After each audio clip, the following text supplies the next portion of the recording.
Undersecretary of Navy Work and with Nancy Sutton from CQ that we will not provide any response yet to the EIS, but they are working very closely with the departments and agencies, national, federal agencies, to respond to our response to the EIS, and only then on the final EIS would they then disclose whatever they came up with. And Nancy Sutton has indicated that she does not want to come up to her level. She would like the U.S. EPA to work very closely with the Navy to be able to resolve some of these issues and to be able to respond to it at the point where they feel it will be adequate before it actually comes to us next month.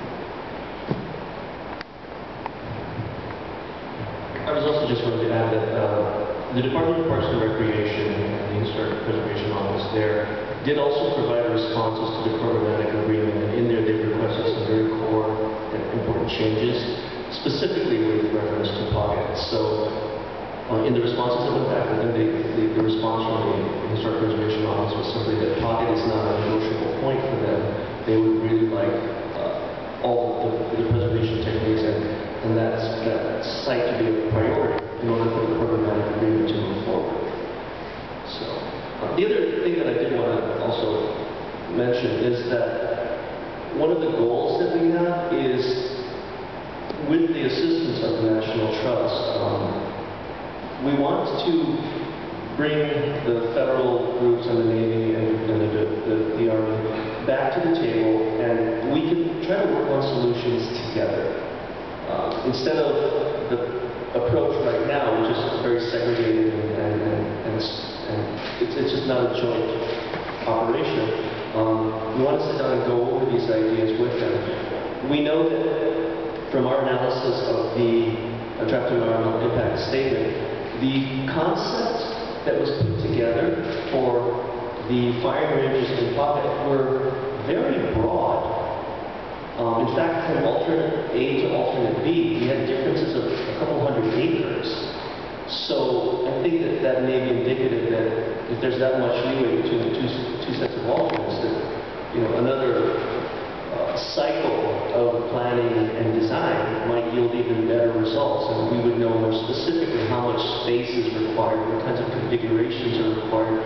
And once that information is more solidified, they can make decisions about where viable sites are. So we want to reopen all the questions with them. Does it have to be a singular site for all of the firing ranges? Can the firing ranges be separated, to two groups or two batches? Can some portion of the existing firing range be reused and other portions of new be incorporated? There are dozens of alternate approaches to how this firing range approach or concept comes to fruition. So I think that, again, it was a response to the level of information and detail that was provided in the EIS. It's just very conceptual.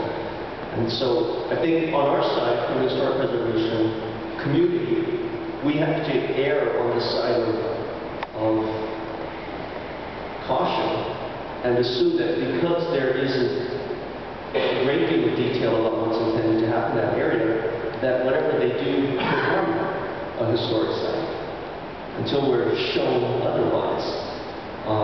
And again, all those options that I discussed earlier, those are planning exercises, and I know that the military has a lot of resources that they're putting into these planning exercises. So again, work with us. We have ideas as well. The whole community has ideas, and so it's not going to be forgive the term, it's not going to be a ping pong, planning effort. We'll sit down and work on these ideas together to find something that's mutually beneficial for both groups.